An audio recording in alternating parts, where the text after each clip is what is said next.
and we are about to pick someone else up. Hopefully we can find them. I went to the spot on the circle. We're at Church Circle in downtown Annapolis right now, which is ultra cool. Old school. And all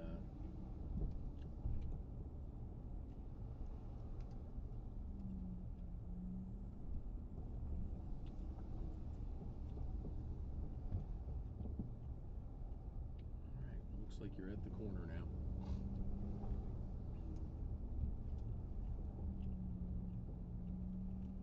Are you Matthew? That's me. Hi, I'm John. Let me ask you a quick question before you hop in. If it would be okay, I run a live stream show in my Uber while we're driving. I only do it with your permission, and there's nothing to embarrass, just a regular ride and talking. If you want to be on, great. If not, I'll turn it off and we can... I don't mind being on. Okay. But Excellent. I'm not going to say anything interesting at all because I'm a public official. So, I actually had a woman that was the county commissioner for a county out in, I think it was Utah or Colorado. And we had a great conversation. She was out here visiting some friends and doing some special conference or something like that. So I won't be interested in the slightest. well, I got to tell you, I tell my friends, I say, if you think your life is boring, just turn on my live stream. You find out what boring really looks like. No, I have a lot of fun with it. If you look on the card, it has all the places where I have the videos. I live stream on Twitch, which is where all the millennials play video games online. My kids watch Twitch. Yeah, so that's where I'm at. Why do you do it? You know, the very first time that I started driving for Uber, it was about 3.5 years ago, and I thought, this needs to be a TV show. And wasn't there a HBO TV show? Taxi Cab Confessions, yeah. Well, the difference with that is that they might go through dozens of riders, but I found out all that stuff is all set up, like Cash Cab. Yeah. They interview people first, and then they go and they set up when they're going to pick them up, where they're going to pick them up, so they can, dress however they want to or whatever. And I just thought, being off the cuff, it really took a little while, probably, I'm going to say 2 months for me to get used to being on camera, because it reveals everything. What I think is happening in situations isn't necessarily what's happening, even though I have a good understanding, I'm smart on the subject. You just don't really know what you look like until you start videoing yourself all the time. Yeah. And but it's been a lot of fun because I've seen all the good things that I like about myself, and I've also seen all the bad things that I don't like about myself. So how many viewers do you get for some of your videos? Right now it's not too many. I just started doing it about 4 months ago. And for about the last 2 months, I haven't done too many. I've got about 200 videos. I've got over 6,000 minutes of viewing. And unique views, I think I've got 400 or 500 unique views of people that have come on and watched. And then I've got on Twitch, I have currently 37 or 38 followers. And I'm not sure how many subscribers I have on YouTube. But it's starting to become... I'm starting to get a lot more people watching every single day, because there was something in the news, the guy in St. Louis last week, it was discovered that he was doing live stream Uber rides on Twitch, but he wasn't telling people about it.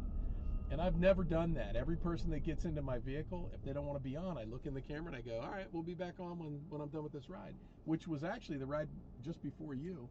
But he decided halfway through after talking to me that he wanted to be on, so we had to turn it on.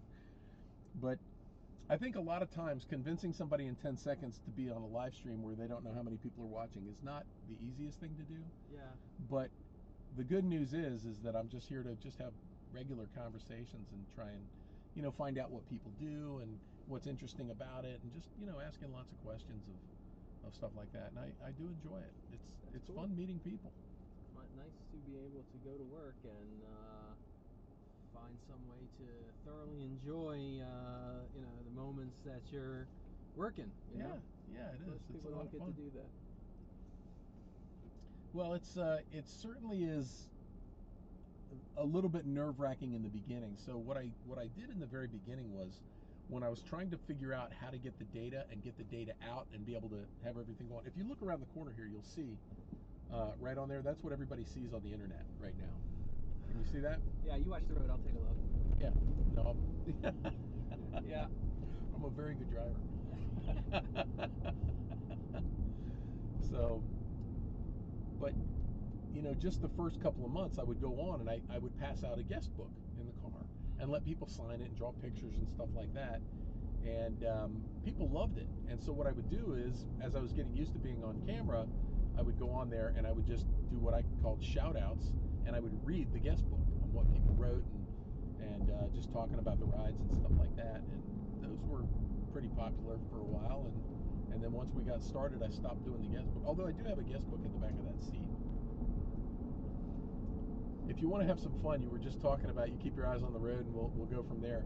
I do a video that you can find on YouTube, and it's called Uber John Invents Peripheral Driving. And it talks about, if you go through and you look, I've got my head literally is on a swivel all the time. And it's, you know, it's looking out the mirrors, looking out the back, and all the different things, and then having to pay attention to the Uber, the app, of, you know, what's going on there. It's funny to watch my eyes because my eyes are constantly moving, and that's why I don't know, that sounds pretty terrifying, but I guess you're a professional, so I'll yeah, I can tell you, I don't have accidents, so I get to video other people having accidents, but I don't like that. I am 100% conscious of what's going on while I'm driving, so. who's the most interesting person you've interviewed? Well, really the most interesting people are people that before I part of what I thought would be a good reason to do the live stream, but Once you turn the camera on, everybody starts performing, though, right? It's not. No, a lot of people get silent. Some people will do it. I think the funniest guy was a group of people that got in my car. The guy's name was Jonathan, and he got in and immediately started talking to the camera because I was standing outside when I got out and let them know what was going on, and he immediately started talking. He was very, very funny, but it was a group of people. They were all dressed as pirates, and they were going to a pirate dinner on a pirate ship in Fells Point. I've been to that pirate ship. Have you? That dinner, yes. It was awesome. They were a fun group.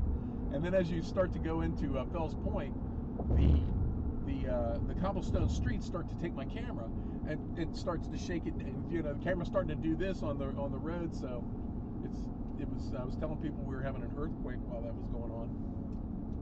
All right, that is over. There we go. Where are we headed to? I didn't even look. It's a mechanic called Patriot Auto Services by the big Ace in Edgewater, sort of. Oh, okay. It's off Central Avenue in Edgewater. Okay, no problem. Actually, the last ride, it was really funny because where I work during the day is right there on Route 2 in Edgewater, and the last guy that I picked up, I had driven into Annapolis, almost got downtown when I got a request from Edgewater back towards London town. So I went and picked that guy up and brought him in. Now I've got you, and I'm going back to Edgewater. So What's your day job? I sell gutter covers for Bay Area gutter covers. It's they sell Valor gutter guards, which are a micro mesh.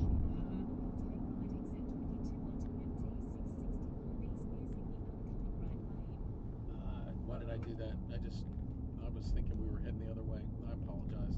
This actually will be shorter in distance, but it's going to take a minute longer. I was looking at the sign that went to go to the right, and I wasn't thinking Edgewater. Yeah, that's all right.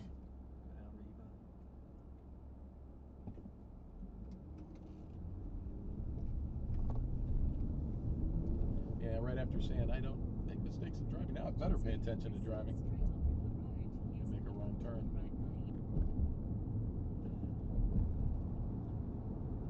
Well, it's always questionable, especially in the morning, if you're coming this way and you're going to go down Riva Road or you're going to Edgewater, as to whether or not to cut back over and go straight down Route 2, because if you don't catch the lights, it's definitely quicker. Yeah, Riva Road can be trouble, although West Street is typically where all the really bad issues are. Yeah. West Street is always slow. It's just you get all those left-hand turns. Yeah, It's like being part of a slalom course.